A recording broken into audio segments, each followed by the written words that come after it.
मोकामा विधानसभा के उपचुनाव में इस बार उम्मीदवार कौन होंगे, यह एक बड़ा प्रश्न है।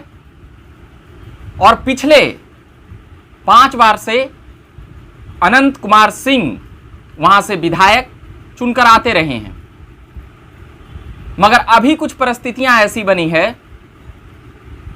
कि अनंत सिंह आरजेडी के टिकट पर 2020 में विधानसभा में जीते थे और वहां पर अनंत सिंह सबसे पहली बार विधायक जदयू के टिकट पर बने थे और एक बार निर्दलीय भी बन चुके हैं।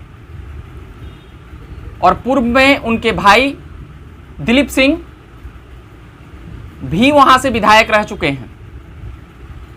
जब लालू प्रसाद यादव पहली दूसरी बार मुख्यमंत्री बने थे, उस वक्त की बात मैं कर रहा हूं, आज से 30 साल पहले, और लालू यादव की सरकार में मंत्री भी रहे थे। तो अब समझ सकते हैं कि वहां का दबदबा और मोकामा का एक जनाधार वाला नेता अनंत सिंह लगभग 3 दशकों से वह वहां पे बने हुए हैं और पिछले 17 सालों से तो वह अजेय हैं वहां पर। मगर अभी फिलहाल प्रश्न यह बन रहा है कि जहां पर जदयू के उम्मीदवार लगातार जीत कराते रहते थे, मगर अनंत सिंह जदयू से बाहर जाते हैं, उसके बाद निर्दलीय, और अब आरजेडी, अनंत सिंह समर्थकों ने लगातार नीतीश कुमार का विरोध किया था।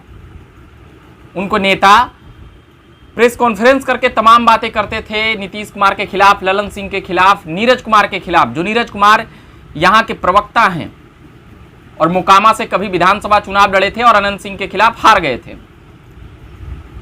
2015 में। मगर अभी अब जो लड़ाई थी ललन सिंह की, अनंत सिंह की राजनीतिक लड़ाई, जो फिर जालसाजी में बदल जाती है, जो अनंत सिंह के समर्थकों का कहना है जिस प्रकार से कि AK-47 जो वहां पकड़ाने का मामला हुआ उनके घर पर लदवा में, जो बाढ़ विधानसभा में पड़ता है, और यह कहा गया कि और जो वहां पर एसपी पकड़ने वाली थी वह लिपि सिंह खूब चर्चाओं में रहे थे अनंत सिंह के AK-47 प्रकरण में।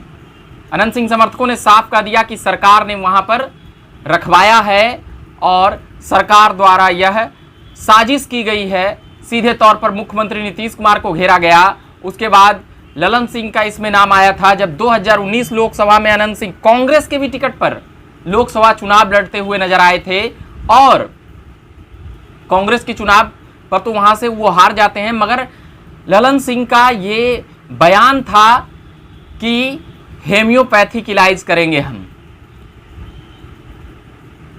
और जब से उनका बयान आया उसके बाद से AK-47 प्रकरण के बाद से जिस प्रकार से मैगजीन और AK-47 पकड़े जाने की जो बात हुई उनके गांव से, और उसके बाद अनंत सिंह का बयान था कि हम तो दशकों से गांव नहीं गए हैं, 10-12 साल से, मगर ये कैसे ये घटना साजिश के तहत की गई है। उनके कह सकते हैं कि हनुमान बन के उभरे थे उस वक्त बंटू सिंह, जिनका यह बयान था कि लगातार मुख्यमंत्री नीतीश कुमार फंसाते हैं, फंसाने वाले काम करते हैं और जो भी उनका साथ देता है उसका पर कतरने वाले काम करते हैं। और तमाम ऑडियो वीडियो जारी करके बंटू सिंह ने कह सकते हैं कि सरकार के खिलाफ कह सकते हैं कि एक तरफा एक अभियान और एक मुहिम छेड़ दिया था।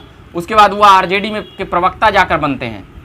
अब उसके बाद फिर अनंत सिंह को कोर्ट के द्वारा सजा मिलती है 10 साल की, तो उनकी विधायकी की सदस्यता चली जाती है। अब उपचुनाव होने की वहां पर बारी आई। वैसे बता दें कि अनंत सिंह कब कब मोकामा में जीते हैं, जाते जाते बता देता हूं। 2005 के विधानसभा में, 2005 में 2 विधानसभा हुई थी और 2 विधानसभा, एक जो फरवरी मार्च में हुआ था जिसमें राष्ट्रपति शासन लगता है, नीतीश कुमार मुख्यमंत्री बनते बनते रह जाते हैं। उस वक्त अनंत सिंह खुलेआम नीतीश कुमार के समर्थन में इस प्रकार थे कि चांदी के सिक्के से नीतीश कुमार को तौला करते थे। मगर 2019 आते आते ये बाकिया क्या हो गई वो एक अलग विषय है।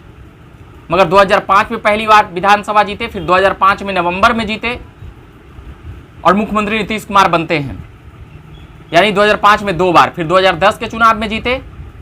ये 3 बार जदयू के टिकट पर लड़कर जीते, मगर 2015 में फिर परिस्थितियां कुछ ऐसी बनी, जेल में गए, पुटू सत्याकांड सबको याद है।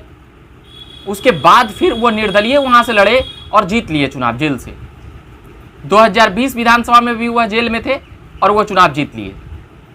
यानी कि उनका जनता पे पकड़ है, बाहुबली होने का रौब तो है ही, और वहां पे लोगों में भी एक अनंत सिंह के प्रति क्रेज देखा गया है। तभी वो इतनी बड़ी मार्जिन से इस बार भी जीते और जेल से जीत जा रहे हैं।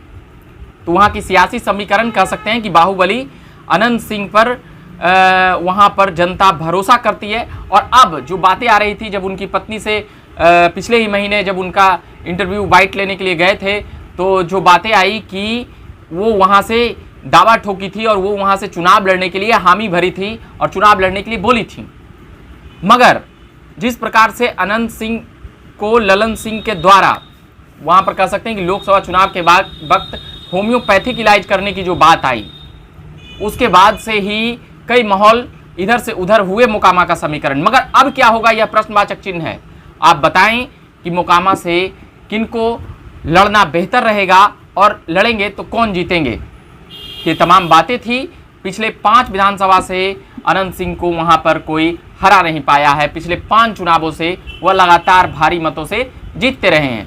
ये बातें थी मोकामा विधानसभा से, जहां पर उपचुनाव होगा तो फिर कौन लड़ेंगे, क्योंकि अब जदयू और आरजेडी साथ आ चुकी है और बीजेपी खिलाफ है।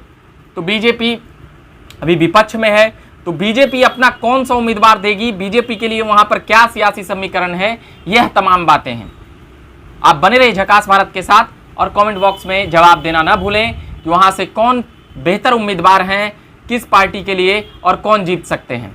अभी के लिए फिलहाल इतना ही कहूंगा कि मेरा नाम हुआ रविकांत। आप बने रहिए झकास भारत के साथ